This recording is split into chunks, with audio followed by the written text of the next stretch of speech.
ইয়াৰ পাছতে আমি সম্বৰ্ধনা জ্ঞাপন কৰিবলৈ ওলাইছোঁ শ্ৰী অলবৰণ বসুমতাৰী ডাঙৰীয়া সম্বৰ্ধনা জ্ঞাপন কৰিব মৃতপতি।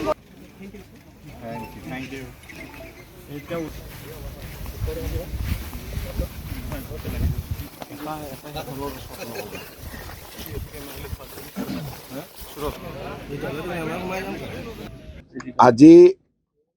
পৃথিৱীতে প্ৰায় বিলুপ্ত প্ৰায় 2টা প্ৰজাতি 10টা শগুন আমি ইয়াত এৰি দিবলৈ ওলাইছোঁ আৰু সঁচাকৈ আমাৰ কাৰণে এটা গৌৰৱৰ বিষয় যে পৃথিৱীত প্ৰায় বিলুপ্ত হৈ পৰা বগাপিঠীয়া আৰু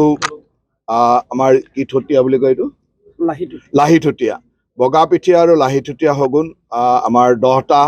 শগুন আছে। ইয়াতে প্ৰায় 1.5-2 বছৰ ধৰি প্ৰজননৰ পিছত তেখেতসকলক ডাঙৰ দীঘল কৰা কামখিনি আমাৰ এই যিটো স্বেচ্ছাসেৱী সংগঠন তেখেতসকলে কৰি আছিলে আৰু খুব সুন্দৰভাৱে ডাঙৰ দীঘল কৰাৰ পিছত আজি আমি মুকলি আকাশৰ তললৈ এৰি দিছোঁ আৰু এই ধৰণৰ কামটো সঁচাকৈ প্ৰকৃতিৰ কাৰণে এটা ডাঙৰ অৱদান, কাৰণ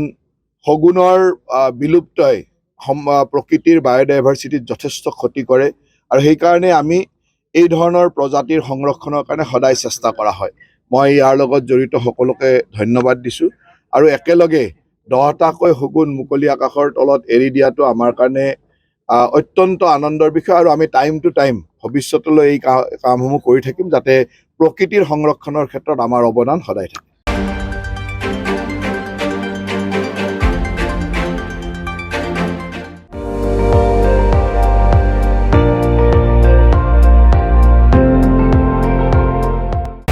আপুনি চাই আছে ND24, সৰ্বশ্ৰেষ্ঠ নহয় সৰ্বোত্তমৰ দৌৰ।